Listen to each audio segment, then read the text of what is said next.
And now, the moment you've all been waiting for. My review is going to be short because I can pretty much just say I agree with Mark. I think It's great to have you on, Sean. Yeah, you're welcome. Sort of ish for a 60-odd-year-old man battering the crap out of a 25-year-old ex-special forces super ninja assassin commando. Yeah, it's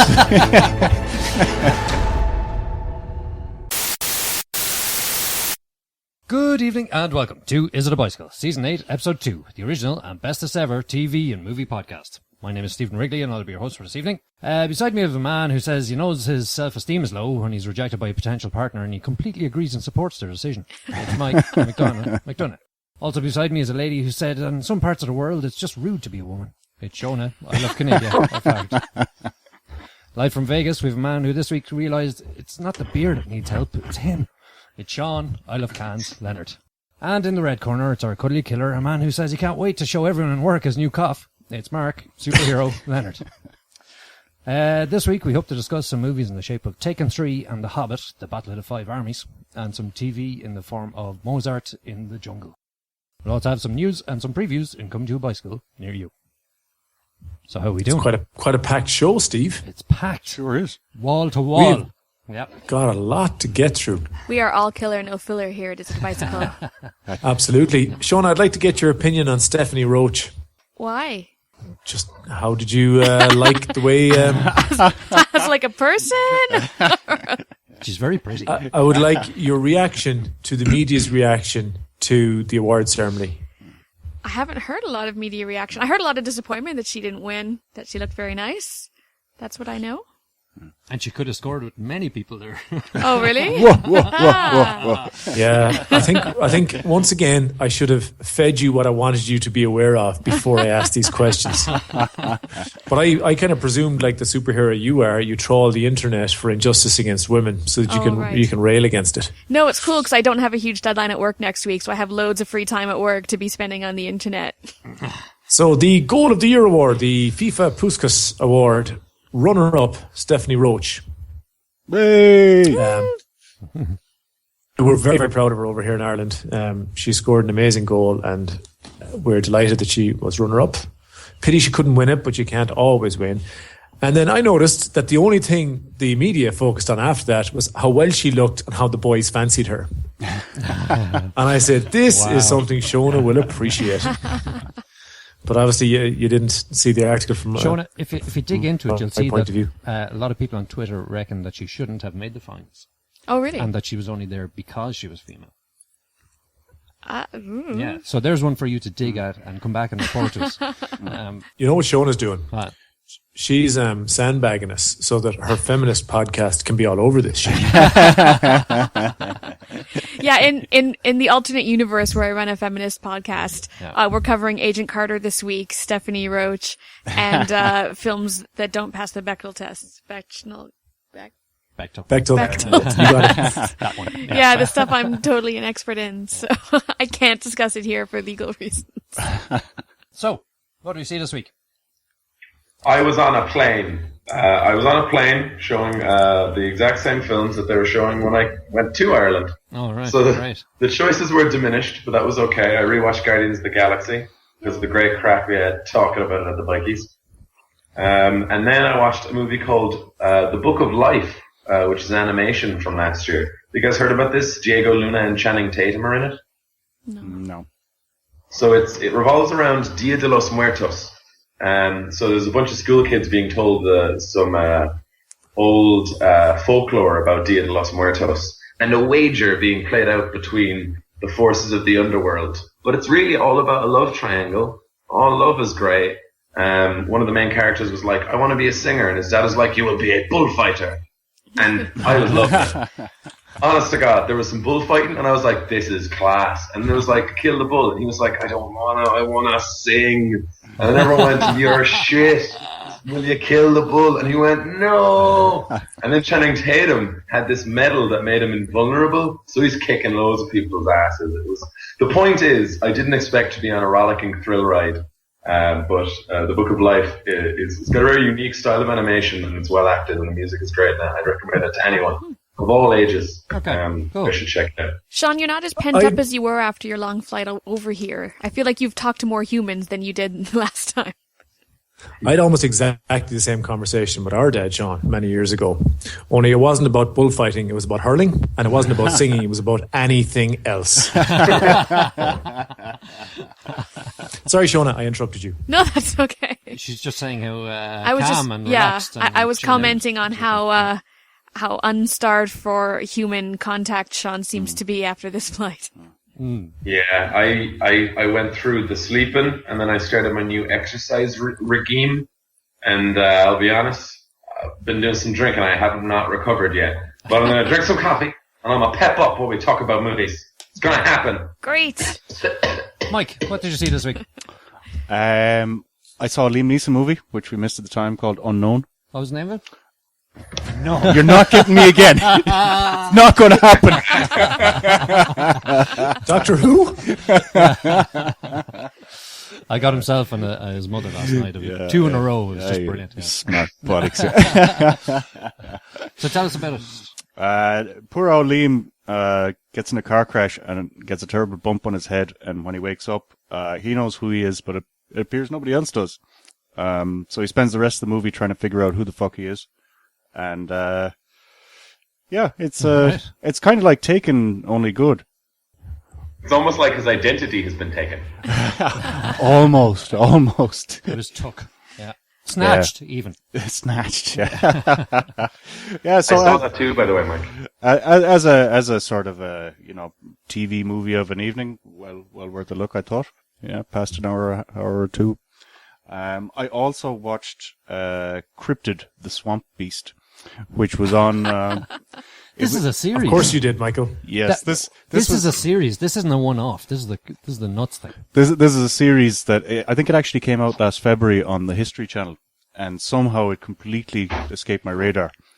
And they re-showed it again in November, and I just didn't have time to watch it, so I had it saved up on my Skybox, and I was going to delete it. And then I said, I'll just give this 10 minutes, see what it's like before I save the space. And I ended up watching the whole series back to back. I fucking love the shit out of this show. So this is what was the intro again? I saw the start of it. All around the world there are hundreds of beasts that live in the underworld or something like that, wasn't it? Yeah. There's some sort of description like that? Yeah. So a cryptid is basically an animal that people think might exist, but there isn't really enough scientific evidence to put them in the zoology textbooks. Oh, right. So, like your Bigfoots and your werewolves and your lizard man and all the that donkey kind of stuff. bird. Yeah, the donkey bird. Yeah. And man bear pig. Yeah. I see. Okay. So this show is set in way down south Louisiana, in the bayou, and it's basically a kind of a fakedocumentary like Megalodon. Yeah. So they're real actors pretending to do a documentary about basically animals start going missing and getting mutilated, and then people start going missing and getting mutilated, and the local sheriff and a couple of good old boys are out in the swamps hunting to find out what the hell's going on. It's a bit like a cross between Southern Comfort, or what was that Squeal Like a Pig movie? A Deliverance? Deliverance. Yeah. A bit like a cross between Deliverance and the Blair Witch Project. Oh, wow. Really, yeah. I was totally hooked. So it's right up your street then. Yeah. So I'm sure there'll be reruns on the History Channel for the next 15 years. So lucky us. definitely have a look. Mark, what did you say this week? So some people won some things at the weekend. Oh, yeah. So you saw something where people won some things? You could say that, but it would be a lie. But I am, however, aware that the Golden Globes happened at the weekend. Yay. Sean, did you hear anything about that? I did indeed. The Golden Globes happened, and for anyone who doesn't know, the Golden Globes are these events where a bunch of people we don't know tell us whether or not movies are good. It's like this podcast. It's like, is it a bicycle? No, it's but not. people It's dress up not. fancy and go to it. Oh. No, we've the Golden Bicycles. They're the Golden Globes. Totally different. So it's like, is it a bicycle with a budget? Similar to that. Interestingly, so this was Amy Poehler and Tina Fey's last Golden Globes. They had announced beforehand this would be the last one they'd be presenting. Last year's Golden Globes was watched by 20.9 million people, which was a record high. That's as many as The Big Bang Theory. But this year it was down 8%, and it was only, air quotes only, watched by 19.3 million people. So it seems like a lot of people were excited, and a bunch of awards were given out and handed out. Some of the big ones, I think you might have them in front of you there, Steve. Yeah, Best Motion Picture for Drama. Was it Foxcatcher, The Imitation Game, Boyhood, Selma, or The Theory of Everything? I'll tell you. I know. And the winner is Boyhood. Whoa, there you go. So really, that took 12 years to make. So that's like a lot of work. They would need to have won 12 for it to be worth it. In my head, in my brain. So the Golden Globes happened. A lot of people got awards. Eddie Redmayne for The Theory of Everything got Best Actor. A bunch of people gave some lovely speeches. And there's lovely, tearful. Sorry, that was Best Actor in a Drama. They separate drama and comedy musical. So you sort of have, I don't know. Real movies and the other shit. Oh, Mike, fuck off. Wow. No, I think Mike is bang on the money. The Best Actress was in a drama, I believe. It was Julianne Moore for Still Alice. Best Motion Picture, Comedy or Musical was The Grand Budapest Hotel. Yeah, people were surprised by that one. Many, yeah. Well, Me too. I'm not really when I look down at the alternatives. I think it was probably the better movie. Personally. Well, I thought it was very good, but no one's talked about it since. In my head, no one's talked about it since it came out a long time ago. See, you know what I mean? We talked about this, all right. If this had come out in December, it would have been a different story. I think that's the only reason. It's just the amount of time that has passed. But I mean, that's why they release so many horrors in the early part of the year. It's like they're not going to be going for Oscars, right. you know? It's cheaper, is it? Yeah. Yeah.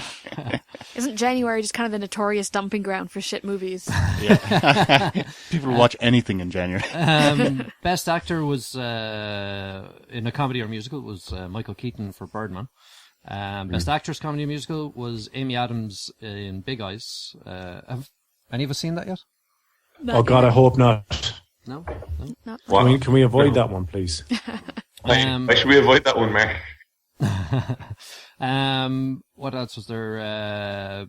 Best supporting actor J.K. Simmons in Whiplash, and best supporting performance by actress is Patricia Arquette in Boyhood. Again, Boyhood seems to have been the winner this year, is it? 3 wins, wasn't it? Yeah, it did pretty well, which people are expecting will continue at the Oscars.